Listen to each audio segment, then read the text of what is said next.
We're going to talk today about Hachana from one day of Yom Tov to the next, with a particular focus on how that applies in a hotel. And of course, we call it a Pesach hotel because that's when, most commonly people have hotels for Yom Tov, and we have these extra pressures to have these kind of things. Okay, but obviously a lot of these halachas apply just as well in our houses, but we're going to talk about it in the way that it applies to a hotel setup, because that's more our business. Okay. So if everybody, when it comes to second night of Yom Tov, everybody, or sometimes when Yom Tov is right after Shabbos, which obviously after Yom Tov, everybody wants to eat and do what they can as soon as they can. Okay, we know what the din is. You're not allowed to prepare on one day of Yom Tov for the next day, or on Shabbos for Yom Tov, or Yom Tov for Shabbos. You're not allowed to do Yom Tov for Shabbos. You have a day for Tov, but you can't prepare on Yom Tov for Shabbos for Yom Tov or Yom Tov for Yom Tov. So it comes the second night Yom Tov. Let's say Shki's at 6 o'clock or whatever it is, so you say, you have to wait until it's completely the next day, so let's say we wait until 7 o'clock, we wait usually, let's say 50 minutes, until 6:50, you can't do anything until 6:50. That means everyone has to wait, starting at 6:50, you have to wait. So in your houses, that's a little more tolerable, okay, but when you come to a big situation with hundreds of people waiting to eat, so not only are there lots of people who are waiting to eat, but the preparations it takes to make food ready for all those people is a lot more.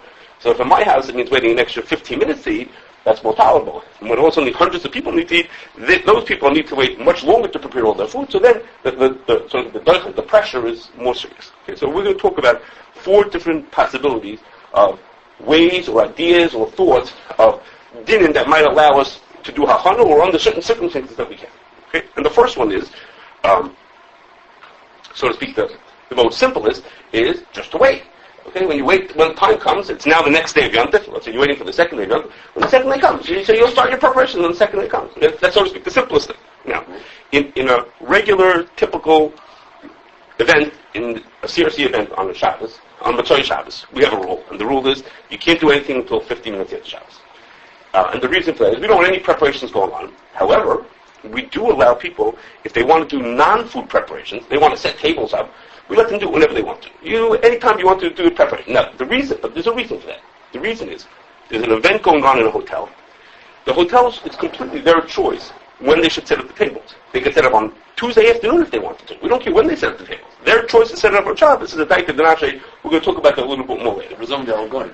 Assuming they're all good, yes. Assuming they're good. However, that doesn't apply when we're talking about a hotel that's completely under hashgacha, because that hotel, the reason why they're not setting up the tables for the second day Yom Tov a week beforehand is because there are Yidden who want to eat there. They couldn't set up, they're doing it on the Yom Tov in the afternoon because the people, they couldn't have done it 3 days ago because people want to eat in that dining room. Okay, so the work being done on Yom Tov is being done because of the Yidden. It's the Yidden who are who want to eat their Suda on the first day of Yom Tov who are not allowing them to prepare until the afternoon. Okay, but the other hand, so why is it different than if they're sitting at a room? If you're renting a room for just some Motzei Shabbos, how come the hotel didn't set the tables on Thursday afternoon? Why did they wait till Shabbos afternoon?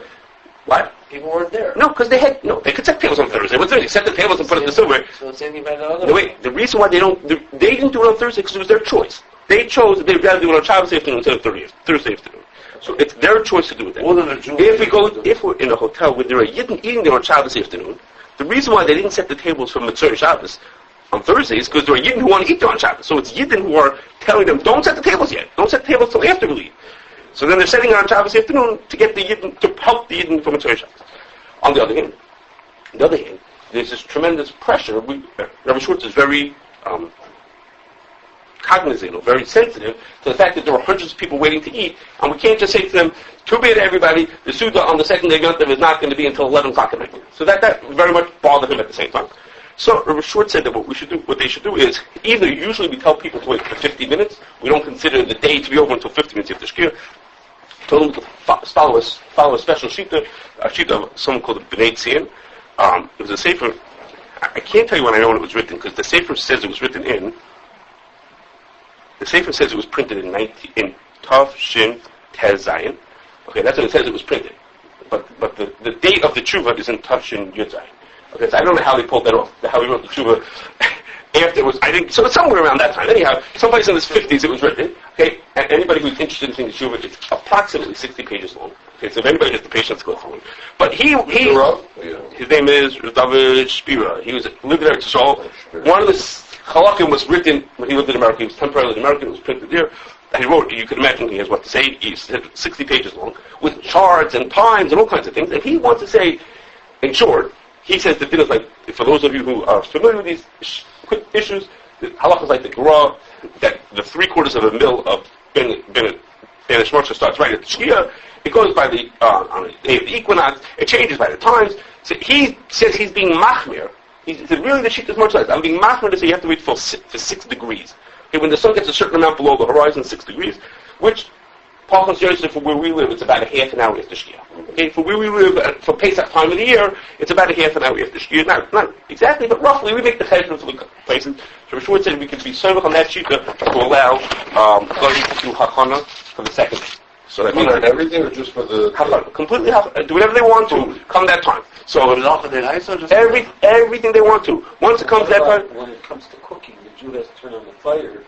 That's a very good question. So you're right. If the Yid needed to light fire right then, there would be a problem. Right. I'm assuming that the Yid didn't have fires lit from beforehand, Right. or they fixed something. That's true. That could be a problem. A yahrzeit candle. They have something lit for a long time. That's a good point, but. Okay, but no, but it could light. The guy could take a fire from there. The Yid will just make sure that he uses that to light. Well,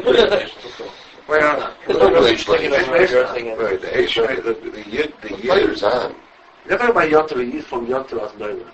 You're talking about Bishon. I understand. So if this is yahrzeit candle for English, we do it all the place. We do lechatchila. So it's a What do we do? not for this. Is the Yid allowed to do the Company when you have inflation. He can't light the fire. He's doing Hachana. He's prepared. He's lighting a fire so I can cook for tomorrow. If it's Shabbos, it's Right, if it's something that I Well, for the Yom Tov, he's don't say that I said. Usually the That's true. Okay, two famous. Can he push in the food to have Bishul Yisrael that way? No, that's not because he's doing babashel, which means he's doing Hachana for tomorrow. Yeah, but I mean, this is a half an hour. This is only half an hour. This is, let's say, again, it's been 18 sheet. Yeah, it's alright. A lot of times it's warming up. Okay, so Pretty warm. no. That's no Bishul Akum. I thought about Bishul Akum. What do you need to do it? No, I'm talking about Bishul Akum. It's not Bishul. Okay, so it comes out. If we're somewhere on this sheet to allow Hachana a certain amount of time, it already gave us a certain amount of room. Okay, instead of waiting to 50 minutes, we're only half an hour after it. So a certain amount that helped us. Obviously. That's not going to do everything for us. Okay, but that was our first thing that the time we're looking for. The beginning is we could start with going to start doing lacha. I'm saying a half an hour. It's not exactly, but Paul considers it half an hour according to the sheet of 6 degrees. Okay. The next thing is there's a thing that we're all allowed to do. Okay, and that is it's called Marbeh B'Shiurim, and that means is that a person I'm not allowed to do preparations on one day for the next day when I'm doing those preparations specifically for the next day. If the preparations I'm doing are really for that day. And when I do the preparation, instead of doing it just a little bit, I do a greater amount than I needed to, then I'm allowed to. Under a couple of conditions. Okay? The most typical example that for us is, exactly, very good. I've heard this. And that's the specific example is, a person they want to put in, they're going to be feeding kids at 5 o'clock in the afternoon on the first day of Yom Tov. Okay, so Yom Tov, the kids have to eat supper, so at 5 o'clock.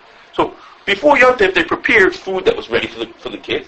And they made a pan of stuffed cabbage. Okay, that's our example. They made a pan of stuffed cabbage, and they put into the pan 200 stuffed cabbages. Okay, they don't need 200 for the kids. They need 50 for the kids. Don't have any for the kids. Okay, he said. I just said I put a pan. Let me just say something.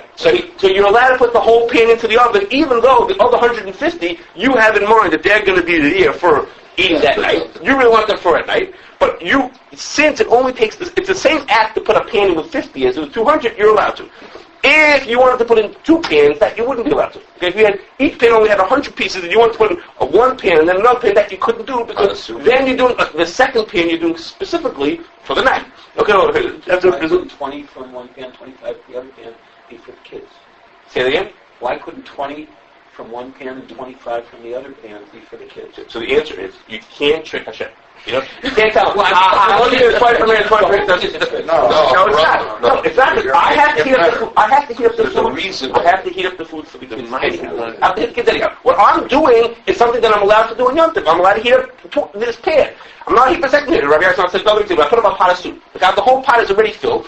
I have to heat it up on the fire. So when I stick it on fire, but if I want to make individual pieces of food, okay, I'm gonna fry eggs. Okay, I can't say, I'm gonna fry meat, roast meat. I can't keep putting on more pieces on because every piece that I put on is being put on for another. I only need this many pieces. That's how many I can put on. Okay, then you could be very liberal. Good word. Liberal in how many you think you need for the kids. You know what I mean? So you could say if there are 20 kids, they need 40 pieces. Okay, but you can't say there's 20 kids and they need 500 pieces. That's not even within reach. Right. Yes, sir. But, in cooking, that's good for the cooking with the pan, but it involves preparing the food,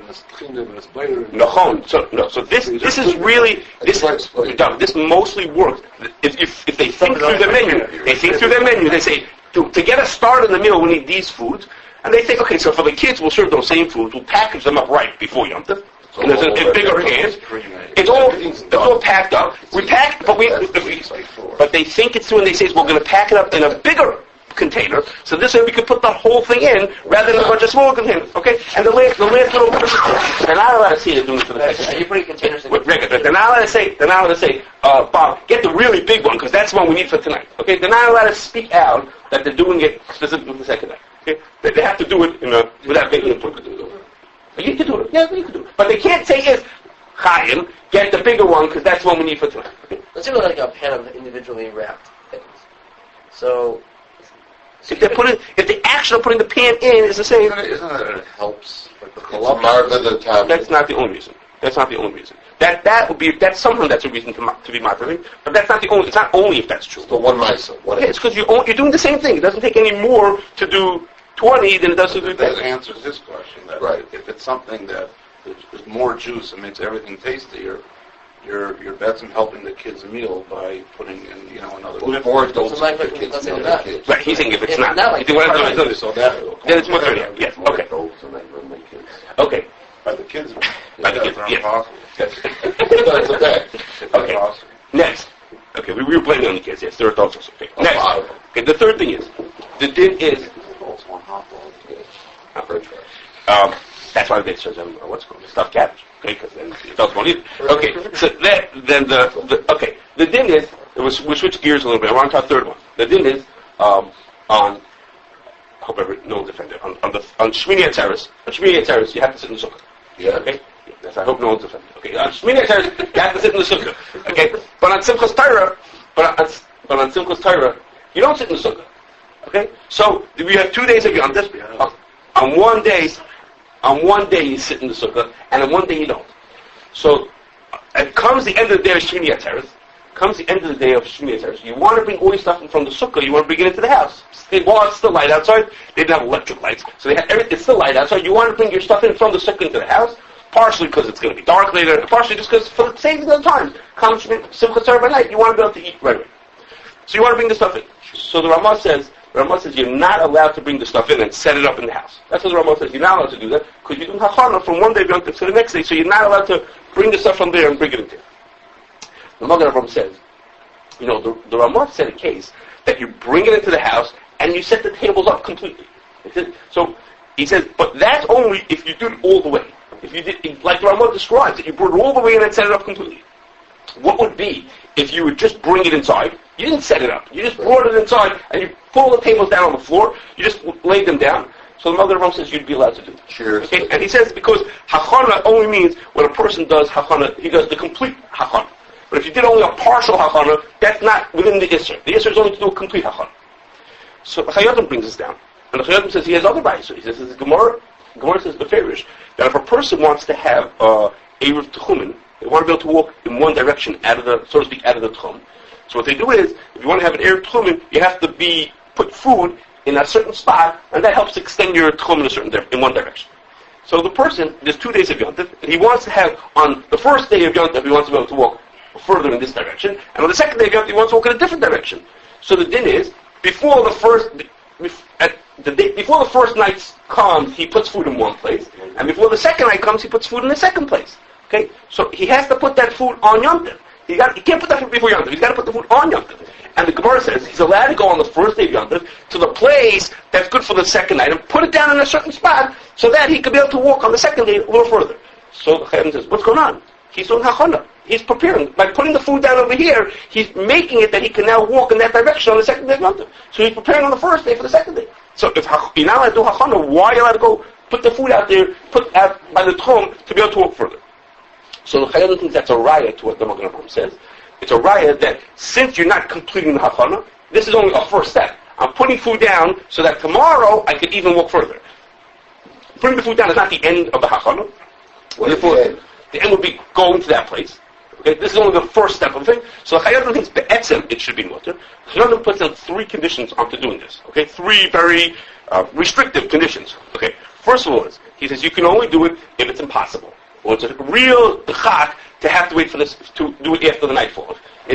So over here, of course, it's impossible. When you're putting the food down for the tchum, you can't put it down after the nightfall. It's impossible. He says it has to be a real doichik to do it. Second is, you have to do it in a way that it doesn't make it obvious that you're trying to prepare for the second day. Okay? He says, so in his example of the tchum, he says you'd have to go there early in the afternoon, or bring the tables into the house early in the afternoon, so a person who's watching might think you're just putting food down there for some other reason, or you might think that you just need the table inside. It's not so obvious that what you're trying to do is to prepare for the next day. And his last condition is, you can only do this from Yom Tov to Yom Tov, or Yom Tov to Shabbos, or such, but not for weekday. You can't do this when you're preparing for Chol. So if you're preparing on the last day of Yom Tov for after Yom Tov, for the last day for Chol Hamoed, that you're not allowed to do. You're only allowed to do it if it's for another day of Yom Tov. Okay? So he has all these conditions, and Mr. Baruch brings it. Mr. Baruch just brings this whole thing. And it means is that this kula is very limited to us. Because what would it mean? What would it potentially mean? It would mean is that on the afternoon of the first day of Yom Tov, the waiters could put out all the tables. And they couldn't set the tables, but they could put down the tablecloth, put all the silverware on the table, have everything ready, so that when Yom Tov ends, they could set the tables quickly. Okay? The amount that they're going to save by that probably doesn't qualify for what the Chayyim said. It has to be a tchak, a real serious, how much are they saving by putting silverware on each table, not laying it out? Well, why can't you do, when you say all day a tchak, the Daf 3 Tanem of the Chayyim? So it is only their tchak, because they need to start right after. No, is it a tchak that you save 5 minutes? It's going to be more than 5. I'll tell you what you're going to do here. If you set the table halfway, okay, meaning I took the tables, maybe I put the glasses and the napkins out like that, and I waited for the silverware. You left most of the table. You left the certain pieces of it. Okay, pieces. Does that go into the category of the Chai Adam to say, you know what? It doesn't show that you're doing it for at night. To what limit can I go ahead and push it to say, you know what? He hasn't really set the table. But I put out the napkins, I put out the glasses. And so, with 2 different conditions. One is that it has to not be complete. So right. If he doesn't put everything in, let's say he doesn't put any glasses out. So then he didn't do the whole job. He didn't do the whole job. And it's not obvious if you do it at 2 o'clock in the afternoon, then it's not obviously being done for the night. It's not obviously being done for the night because maybe someone's going to be eating at 4 o'clock. It doesn't show that you're doing it for the nighttime. Okay. We're getting to a in a second. The fourth condition. Why can't you say that you can set the whole table? Like when it's the era, right? The putting the food was Hachana for the walking the next day, and that was the completion of the malacha. So the same tables for the eating that's going to happen after Yom Tov.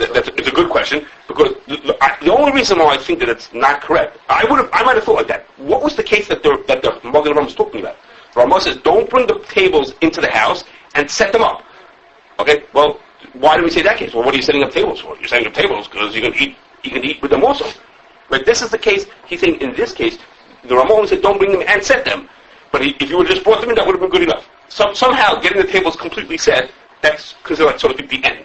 I'm asking why is it different? I'm not sure. I'm not really sure, because by the Tchum, going to a place was the end. And over here, but it's clear that that's what the case is, because the Ramah's case and the Magen Avraham is exactly the same case as ours. Getting the tables all set. So why is it different? Why is that? I'm not 100%. That's a good question. I'm not 100%. Okay. The last thing you have to talk about is, are the coolers to allow a guy to do it? Okay, we're talking about whether you're allowed to do Hachana and Bechlal. We were talking about Hachana. Now, does the fact that if the people doing the work are not Jewish, does that make any difference? So, the general rule is that anything that you're not allowed to do, God's not allowed to do either. Okay, that's a sort of simple way of saying that the general rule is you're not allowed to do anything. Okay, that's one thing. Second is, the rule is, of course, that when we now do Hachana, yes. In your kitchen, you have a guy working. Okay. and you finish the shalashus. You're not allowed to clean up for After Shabbos. After Shabbos. The goy wants to leave, Mm-hmm. so you're paying her to do the job. Whatever time she wants to leave, she can leave when she's finished. She wants to do the dishes right now. She's allowed to do the dishes. So right now. It's not for your convenience. You're right, Ken. We're going to get to that point in a second. Okay, we'll see how that applies over here. But we're going to do something else first before we get to that. So not only, when we say that a Yid is not allowed to do Hachana from one day to the next, that doesn't only mean that he's not allowed to do malachos, he's not allowed to do anything. And one of the examples is, on one day of Yom Tov, you lay in one place, and then the next day you lay in someplace else. So you're not allowed to roll the Sefer Torah to the other place to prepare for the next day. You would think that on Yom Tov afternoon they would roll to the next place. They're not allowed to do that. And that's because it doesn't malach and rolling the Sefer Torah, but you're obviously preparing for the next day, and therefore you're not allowed to do that. Okay? So the simple, if anybody would just look at it without thinking about further, you would assume that the guy has the same restrictions. The guy also can't, so to speak, roll the Sefer Torah. Okay? Well, of course, the guy doesn't roll Sefer Torah. We wouldn't ask him to do that. But the guy would do other things that the place can call tircha. Okay, rather than malacha, they call them tircha. For example, setting tables. Okay, there's no malacha in setting tables. Okay, assuming we avoid Bayer kind of questions. Or you want to take food out of the freezer. Okay, there's no malacha to taking food out of the freezer, but you need the food out in order to defrost so we can use it for tonight. Okay, that's not a malacha. So we would think that it would be just as awesome for the Yid to do that as anything else. The Prima Gadol in a number of places. Why? I think it's more. Why do you think it's more? Okay. It's just has a good society. Okay, no. I'm not at that part yet. Okay, I'm going to get that in a minute. Okay, you'll hear what I'm saying. I'm at a different point first. I'll get to you in a second. I'm going to get that. The Prima Gadol in a few places is Mesupik. He says maybe the Isser of Amir La'akum only applies to tell him to do a malacha. If what you tell him to do is something that's also not mitam malacha, it's also mitam over the chol. It's also because it's just a tircha. You're not supposed to be doing it. It's also because you're preparing for tomorrow. Those kind of things are not included in the Isser of Amir Lakim. Okay, why would you think that Amir Lakim doesn't include those things? So in one of the places that he brings that the Prima Gadol talks about it, he says there's a smag that says there's an asmachta to the Isser of Amir Lakim. And the asmachta of Amir Lakim comes from the pasuk. The pasuk says kol malacha lo yeyasa behem. Malacha should not be done. Doesn't say lo ya'asa, you shouldn't do malacha. It says malacha should not be done on certain days. So it should not be done implies that even if it's not a Yid doing it, it also shouldn't be done. Meaning lo ya'asa, even a guy shouldn't be doing malacha for you on those certain days. So that's a smach that Amir La'akim is also. So the Prima Gadol says, so maybe that pasuk is talking about malacha, call malacha lo ya'asa behem. But other things that are not malachas, it's a tircha, it's over the chol, it doesn't seem Shabbos day. Maybe those things are not included. Okay, we have now. If you want to shovel your snow, assuming you're allowed to carry outside, shoveling your snow is also because of a tircha. You're doing things that are not appropriate for Shabbos. So maybe God's allowed to do that for you. Okay, so he declares about it. The Prima Gadol in a number of places declares about it, and the Marsham says, really, the Prima Gadol is making that. The Prima Gadol in the main place we talks about it says you could be mesupik. He says the nistapku, maybe it should be mutter. He says nah. The Prima Gadol is just being humble. Really thinks it's mutter. Marsham says really bad. The Prima Gadol thinks that it's mutter, but he's just talking about it in that kind of a way. But Lamaisa, if we keep looking, the Prima Gadol talks about it in many places, and it's not so clear. A number of those places strongly imply that he thinks you should be machmir about it. Okay? It's a subject, but he brings a number of ayahs that you should be machmir. Also, there's a Taz and Marbeh B'Shiurim who are both machmir on the show. Let me go back to just explain the Prima Gadol's case was a person, this is for shechting here, that had meat that had been shechted, it didn't have malicha yet, and you don't need the meat for Yom Tov. You're not going to need the meat till some other time. But you need to soak the meat in order to let it make another 3 days. You could be able to salt it a little bit later. That's the main case that he's talking about. In that shaila, the Magen Avraham is machmir about that, or tends towards being machmir, and the Prima Gadol on that, Magen Avraham implies that he would be machmir about that child. Okay? The Taz, Yaakov? Talk about a guy, yeah, for a guy to know, yeah. The Taz has a different case. It was raining outside, and you wanted to spread out straw onto the dirt just to dry it up or make it easier to walk, which is not a malacha per se, but it's also because of Uvda L'chol. And the Taz is not allowed to do that. You're not allowed to have a goy do it either. he says you're only allowed to have a goy do it under the regular ways that goys would be mutter, like we'll talk about a second about shus, the shus makom mitzvah, different kinds of kulas like that. But the fact that it's not a malacha didn't enter into the Taz's mind, so that should make it mutter. Magen Avraham is by a case of a person who wants to skim cream off of their milk. Okay, they're doing it in a way that there's no butter. Okay, whatever the case is, they avoided butter. They just wanted to skim it off, and it seems like it's a big pashka to do that. So again, it would be also for you to do it. And the Magen Avraham says you can't have a goy do it either, except under the regular rules of when going to do things. But the fact that it's only a tircha, it's not a malacha, doesn't make a difference. So the mashmois is that even though it's a tircha, even a goy is not allowed to do things even though it's a tircha. When we spoke to Rabbi Schwartz about it, Rabbi Schwartz said we should be machbid on this, and we should not allow the goyim to do things that we call just tircha. We should treat that just like we can't do it, they shouldn't be allowed to do it. Okay, that said. Okay, so there are people who make about that. There are people, yeah. There